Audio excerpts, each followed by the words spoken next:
Welcome here to a very special edition of Wake Up Call with Dan Tortora. We are picture in picture with Big Lou Alexander. Very proud of everything that Lou's done. He obviously played at Syracuse on the football team, and Lou is here with us many, many years. And I'm so honored and so thankful that we have Big Lou here on the show. He has done so much with his career, offensive tackle while he was at Syracuse, and now big ass jogger and everything that he's done with that. So Big Lou, I'm always happy to have you here. You are an entrepreneur. You are a face of positivity. You're always trying to inspire people. You got a strong faith. You got God with you. So you bring so much to the table, not just a football player. You are so many incredible things. And beyond everything, I am so thankful to God that I get to call you a friend, because your friendship is very valuable to me, and I appreciate you so much. So thank you for that.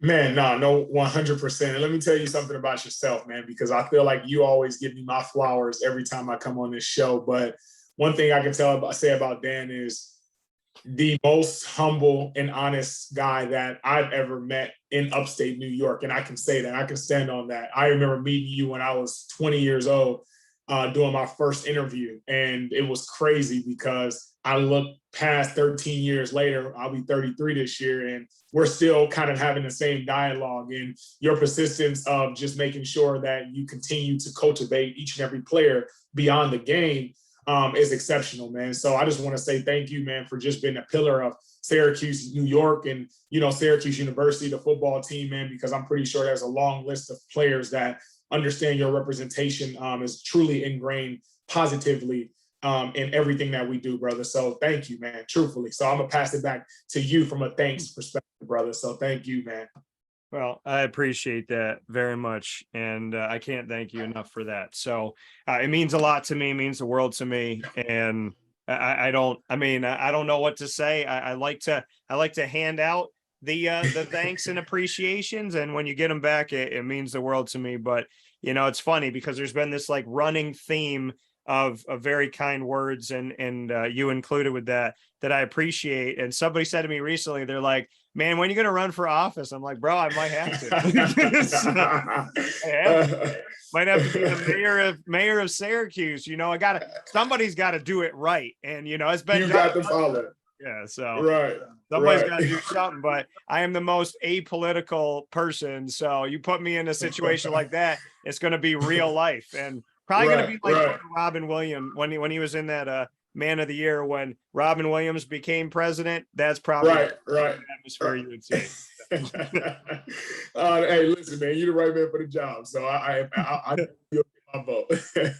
I appreciate that. So Big Lou, let's get into it. First and foremost, big ass jogger, what you're doing and everything that's been going on. Bring me into the entrepreneurship, the business. Yeah. Where are you at now? What are you focusing on right now? Yeah, man. So, it's crazy because starting Big Ass Joggers during the pandemic, and for the, listeners who don't know what Big Ass Joggers is, it's basically a run club that's dedicated to being your biggest self at whatever you do in life. And essentially, I lost 100 pounds. I was 340 pounds when I played, and taking the inspiration of running just truly was something I wanted to attach myself to. And it was more therapeutic than anything. And so, as we've kind of progressed throughout the years, I ran 2 half marathons since I've joined. We have about 45 people that's a part of the run club currently. And that's just in the state of California. We are evolving to other states now to just try to bring, a collective group of individuals that's looking to really be their biggest selves at whatever they do in life. It's a group of community. It's a group of focus. It's a group of education. It's a group of networking, right? We have all those things also. But what spawned into that is just, my public speaking side of things as well. I'm able to now just touch and really impact a lot of people, man. It's been awesome to see people give me all the feedback that they've given me, because I've never would expect it to be in this position that I'm in today. Truthfully, I tell people that every day. It's like I look up and I even have to look at my wife and I say, damn, how did we get here? And she looks at me and she said, it's too early to say how do we get here. It's about saying where the hell you're going, because where you're at right now is going to even be evolved past where you at right now. But it's still baffling to me to know I've been out of, playing ball for the last 10 years, and I'm progressed in business as an entrepreneur and all those different factors, and as a family man. And so just seeing that progression is just incredible, man. So we're doing a lot, man. We're staying busy, but it's awesome, brother. I get to touch and impact people every single day. And that to me is by far the most fulfilling outside of any type of monetary gain that may come with it. Yeah, it's such an incredible thing to see what you've been doing and the inspiration that you bring. And people watch inspiring people, and people want that positivity. But I get to see my friend out there doing it, and different type of feel to it. And you're out there in the morning, 5 a.m., 6 a.m., out there in Cali, walking, sweating, looking at everybody going, get up this morning, love yourself, appreciate yourself. Y'all having a good day. How you doing? The sun is beautiful. I'm watching it come up. I'm happy to be a dad. I'm happy to be a husband. I'm happy to be a friend. I'm happy to be a son. Like, you're always out there telling people blood, sweat, tears. You're showing people your sweat. You're showing people the difficulty of going out there and doing it. You're showing people the work, because people usually they see the makeup face at the end of it all. It's like, oh, like here your camera comes on, the lighting is perfect, and here's this person talking on a show. No, you're showing them the blood, sweat, and tears to get to that moment when you're sitting in front of the camera. Why show people the gritty? And just what you can say about showing people the work, the gritty, and showing them like every side of you in this effort to help people? Well, you know what it is, man. I think sometimes, especially in the social media world we live in, everyone thinks hard work is pretty. And I want to show people that hard work is not pretty. There's states of hard work, and, being transparent, open, and honest about how you get to that next step, either if it's physically, mentally, psychologically, whatever the case may be, getting to that next step in your life, there's going to take that grit, that determination. But for me personally, I think my biggest, attribute for me, and this is me kind of, hyping myself up, is just smiling for people, right? Like showing a smile, showing that through the hard work and pain, you have to smile through it. Because I posted something this morning about, really appreciating just the micro details of life, right? Like sometimes we think of life so far, this big picture of what we want to accomplish, and we don't break it down to the micro and the macro of like what actually is impacting our lives. And for me personally, waking up in the morning, seeing the sunshine, running, sweating, all of that is a gift. And I think once we allow ourselves to understand that and appreciate that, the peace that we will get from that is literally just, it will show in us. And I'm at peace, man. Like, truthfully, I'm at peace every day I wake up. So for me, it's like I'm showing that happiness and sharing that happiness, because I'm hoping that if I touch one person to show them that this is another side that they can really attach themselves to, then I've done my job. So for me, it's just about really impacting people through peaceful activity, but showing that, man, it's okay to work their ass off. It's okay to work hard, man, and figure out what you want to do next. Why are you so happy, and what makes you happy?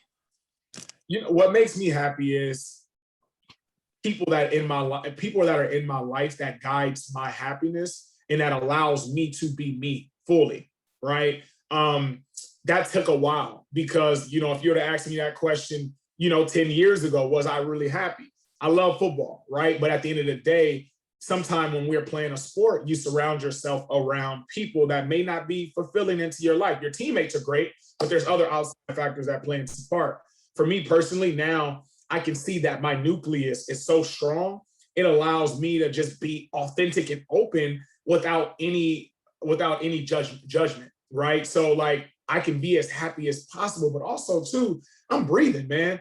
Like I am breathing. Like I can wake up every day and I can take another breath, and my fingers, my hands, my legs, my toes, everything that's working in conjunction, like that's happiness. So why not be happy about the small things that we do have? Yeah, I'm a human and I go through my times of ups and downs, but at the end of the day, my core is to be happy, and nothing else will distract the fact of me being happy, even if I do, face an opposition or face an uncertain time. So that's just kind of where I am now.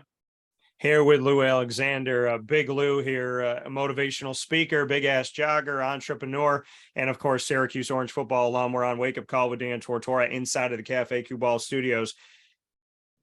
Something that was said to me a few days back, Shamarko Thomas came on the show and he said to me, thank you for seeing me beyond football. Thank you for seeing Yes. me as more than a football Yes. player. You kind of just Yes. alluded to that. When people get to know you, they know you for, you know, what you can do for them, right? Get us the first down, get us the victory, get us to a bowl game. How did you develop yourself in, you know, trying to get out there and say, like, I'm more than a football player? And was that a battle for you to start to meet people and get around people that weren't just seeing, oh, this is Lou Alexander, this is our offensive tackle, this is the guy who does this and this on the field? Bring me into, you know, how you tried to evolve. And if you had moments where you're like, gosh, I wish people would just know Lou and not Lou Alexander, here's my number, this is the jersey I wear.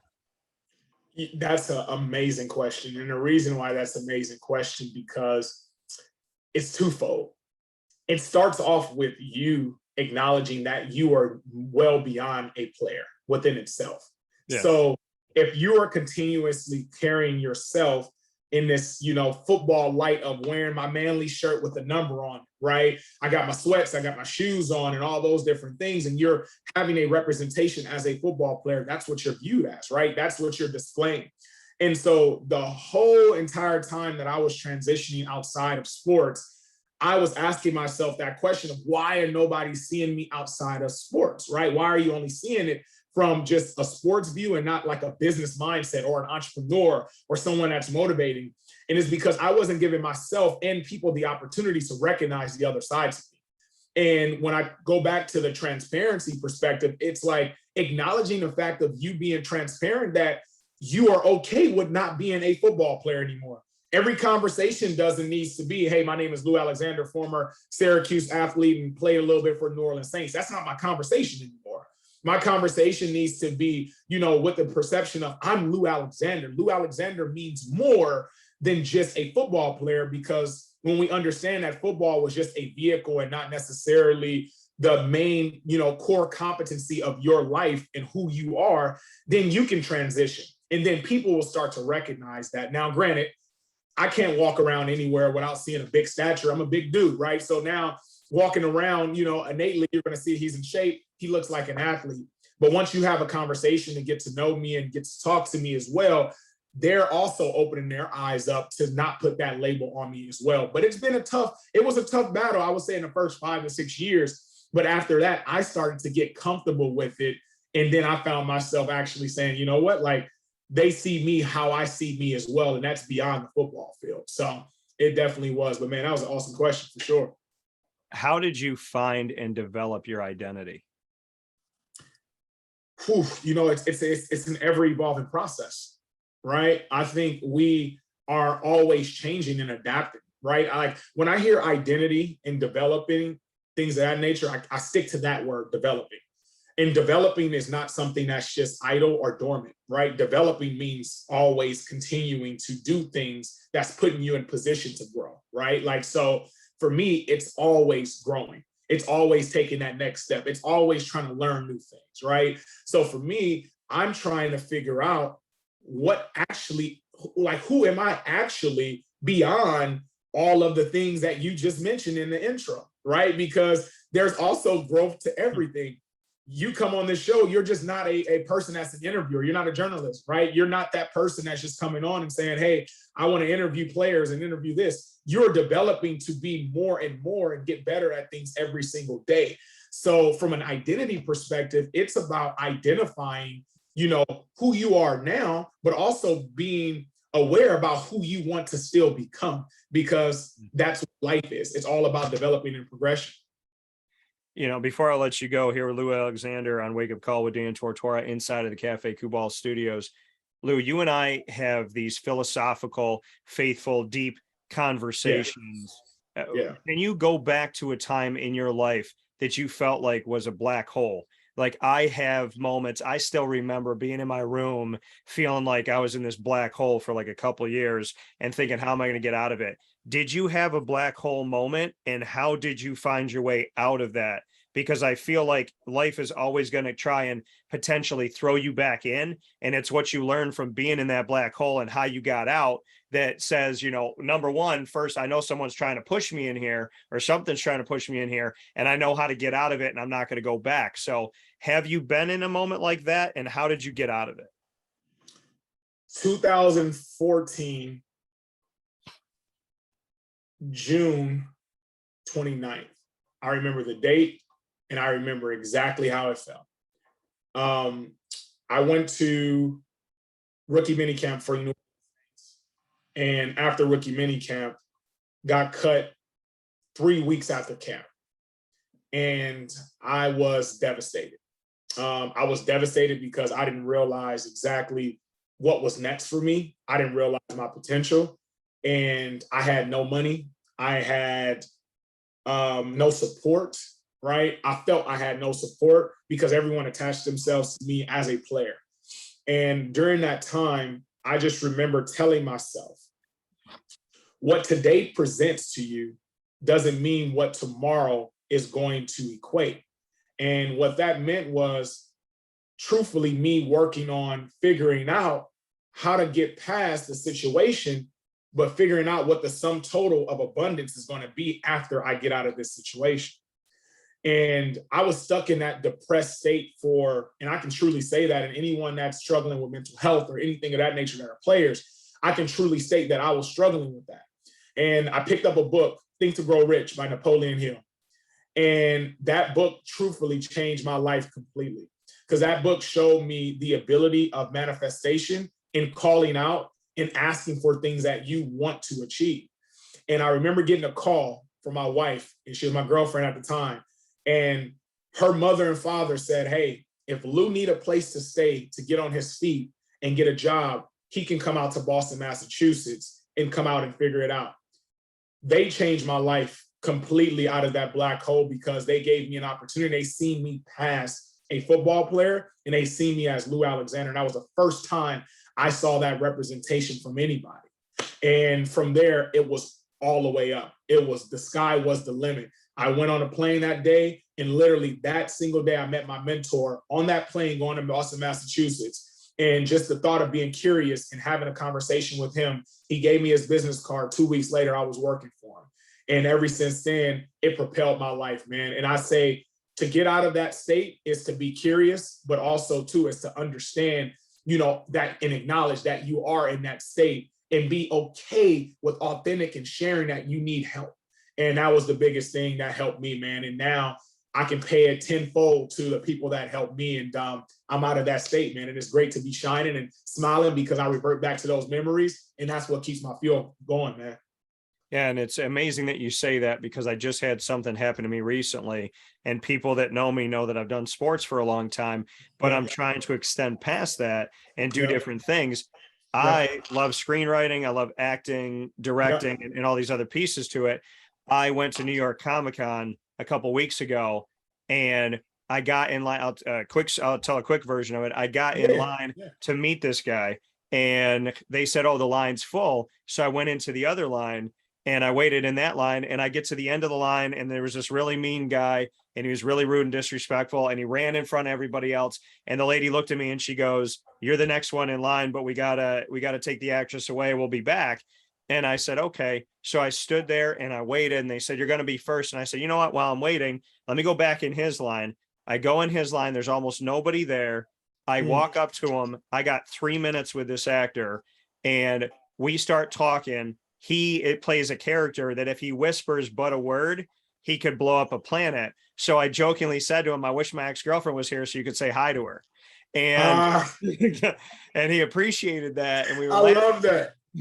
And we were laughing. And then he handed me, he did an autograph for me. He handed it to me. And he was handing people very humbly his card. And he was saying, hey, you know, go and check out my podcast. People know me as an actor, like I'm doing a podcast now. And I took it. And in that moment, I said to myself, I said, you know what, Dan, I didn't even think about it. I was like, oh, I'm a broadcaster. He was like, you are? I said, yeah, 19 years in November. He's like, get out. And he leaned back. He goes, good for you. He said, you make a living doing it. And I said, yeah. And here's this actor, this big actor who I respect, who I would think would just sign and go. And he said, I'd love to talk with you about growing my audience. Wow. And I was like, Wow. stop it. So I Wow. so I sent him an email. He responded back to me and we talked back and forth. He's like, you want to do a Zoom? I was hoping just to do a phone call. We did a Zoom. We were on the Zoom face to face for an hour and a half talking with each other. And we're building this relationship. I got off that Zoom and I said, God just gave me a window into this whole life that I want, into all these things that I want. And it happened from 3 minutes, not being scared, being focused, sharing with somebody what I do, not even thinking about it, but being proud of it and putting it out there. And to add even more on top of this, a couple days before I went and met him at this show, I almost got hit by a car at 55 miles an hour and he just missed me. Man, you got a purpose here, man. You got a purpose here, brother. You got a purpose here, man. And that's all that is, man. And I love that story, resonates so much with me, man, because you said something at the end of it. And you said, I was focused, I wasn't scared, but I was proud to say what I was doing. And sometimes, dude, we let so much pride get in the way of just opening up and saying, hey, I need help, or hey, I just want a conversation. This is what I'm doing, and I would love to do something else, right? We get so scared, we get so prideful, and that ego and that machismo that we're taught as men is just about not showing that, not showing that authenticity. But brother, I'll tell you this, man, you really lived in your purpose at that moment. And that's the true definition of what it means to live within your purpose, because living within your purpose is not just calling it. Living within your person is showing that action. And you showed that action of having that conversation, and then went to Zoom, and you could have froze up on Zoom. But it's a reason why you guys had a conversation and cultivated a relationship, is because you were open and transparent about your current state, and you weren't trying to give him this kind of crazy self-fulfilled prophecy of like where you think you are. It's like, no, this is where I want to be coming, man. That's awesome, brother. You living in your purpose, man, every single day. And I tell you that every single time I talk to you, man. So that's awesome, brother. Yeah. And that's the beautiful thing about it, is real recognizes real. And Hell you're yeah. doing that all the time. And I look at everything you do and I'm moved by it. I love it. I love seeing it. I love seeing somebody chasing their dreams. I love being connected to you. I'm honored to be your friend. I'm honored to be an extension of your family. To me, you're like a brother. And Yes. I love everything that you're doing and how hard you're working and how much you believe in yourself and how happy you are. And even when you're having a bad day, you still get up and you still try. Because I know behind the scenes, right before you shot that video, you might have been crying. You might have not wanted to get up that morning. You might not wanted to do that. You might not know what to say to yourself. And you're trying to figure out, what do I say to other people when I don't feel good? Yet you get up and you do it despite everything that might be going on in your life. And so to me, it's so awesome, because when you see me, you treat me like a king. You lift me up every time, figuratively, literally. And you're always like, wow, look at you, Dan Tortora, doing your thing. But I look back at you, Big Lou, and I say to myself, if I got the respect of Lou Alexander, then there's something in my life that I must be doing right, even in that moment when I don't think I am. And I think that what we don't say, and like you said, as men with machismo and all this stuff and whatnot, we don't say enough, especially as men, that not only are we going after it, but it feels so good when someone you love and respect and appreciate, that is doing good stuff, which Hell yeah. Yes. when somebody comes back to you and that you respect and you look up to, and you say, wow, he's out there living his life and I aspire to be like that. And you turn around and say, man, you are doing it. I aspire to be like you. When you got two people in the room saying, I love what you're doing and I aspire to it, and then I say, I love what you're doing, I aspire to it back. It just needs to be said, man. Like, to have your respect and to gain that means a lot to me. And because I think, and I know that you're doing so much, and God, it feels great to live your dreams, but it feels so much greater to live your dreams and to have somebody in your corner that you just know is out there doing it. And Lou, like, I mean, you bang that drum for me in a way that I can't even like describe. And I appreciate that beyond what I can say about it, because having you in my corner, I'm like, wow, because like to me, you're that person that's going to be out there in this world doing incredible things, and to just know you is good, but to be able to take a step aside and be like, yeah, this man that's going to change the world, like we're repping in the back, we're talking in the back, we're, you know, like we're sitting in the corner having a drink at the couch, talking about what we're going to do next, like that. That's beyond to me. Like the world can have Lou Alexander, but I have my friend, and I appreciate that, man. I do. Man, I don't even know what to say. I do. So man, 100%, man. That was, man, dude, that's goosebumps, man. I mean, truthfully, dude, appreciate it all, man. Honestly, those words is just truly, truly heartfelt, man. And I can't say enough, brother. I mean, your platform is exciting, and it's always been exciting to just be authentic. And I feel like I'm at home, right? So like you said, it's just when we talk and just feel like we rapping, man, we 3,000 miles away in radius, but at the end of the day, dude, it's like, it feel like I'm right there with you, brother. So, you know, I look at your journey as mine, man. And I think that's what I do with a lot of folks as well. Like my journey is just not my journey. I'm living the journey of so many people. They're just afraid to really say that that's their journey, or they're afraid to be open because of judgment. And for me, I'm always going to be open because I want to encourage those people to be open and to be encouraged to also display that their truth is truly their power. And that's why I'm out and open. And like you mentioned, man, they're behind the scenes. There may be a lot going on, but obviously on the surface, I'm going to be still authentic about that. And I'm going to explain why I'm authentic about that. And then I'm also going to inspire with a smile on my face. But having friends in my corner that's saying, hey, you're doing the right thing, having friends in my corner that say, hey, you're not doing the right things, is what you actually need. So, you know, it's a ball of energy, man, whenever we have a conversation, brother. So always appreciate you, man. 3 words: we rise together. People need 100%. 100%.